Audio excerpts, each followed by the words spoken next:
आखाती देशांमधले सुरू असणाऱ्या युद्धाचा थेट फटका राज्याला बसतोय। सिंधुदुर्गामध्ये देखील बहुतांश पेट्रोल पंपावरती पेट्रोल आणि डिझेलचा साठा संपलाय आणि त्यामुळे ज्या मोजक्या पेट्रोल पंपांवरती हा साठा शिल्लक आहे त्या ठिकाणी ग्राहकांच्या रांगा लागल्या।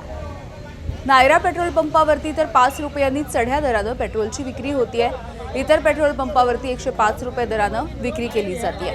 तर बॉटल कॅन या सगळ्यामधून पेट्रोल डिझेल देऊ नये असं आवाहन जिल्हाधिकाऱ्यांनी केलेलं आहे। सिंधुदुर्गामधून आढावा घेतलाय आमचे प्रतिनिधी सदाशिव लाड यांनी।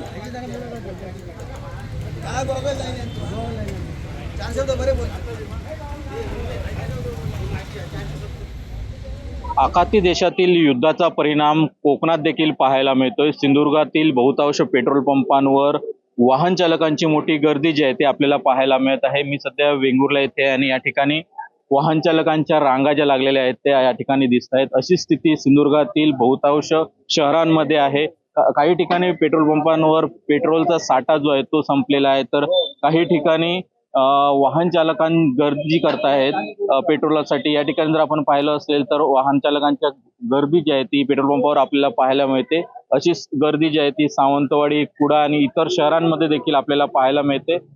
काही ठिकाणी जे आहे ते सावंतवाडी सारख्या शहरात दुचाकीला 200 रुपयाचं आणि 4 चाकीला 500 रुपयाचंच पेट्रोल दिलं जाते, तर काही ठिकाणी अनलिमिटेड पेट्रोल टाक्या फुल केले जात आहेत। मात्र कॅन मध्ये किंवा बॉटलमध्ये पेट्रोल देऊ नये अशी आदेश जो आहे तो जिल्हाधिकाऱ्यांनी दिलेला आहे। तसंच पेट्रोलची साठवणूक करू नये, त्यावर कायदेशीर कारवाई करण्यात येईल असे देखील आदेश जिल्हाधिकाऱ्यांनी दिलेले पाहायला मिळतात। मात्र आखाती देशांमध्ये जे युद्ध सुरू आहे त्याचा परिणाम जो आहे तो थेट तळ कोकणात देखील आपल्याला पाहायला मिळत आहे। कॅमेरा पर्सन परेश सदाशिव लाड, एबीपी माझा, वेंगुर्ले, सिंधुदुर्ग।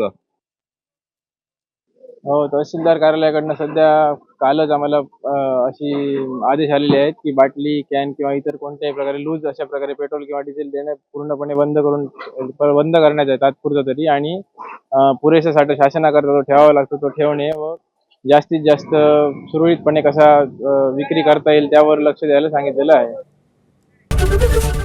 एबीपी माझा, उघडा डोळे बघा नीट।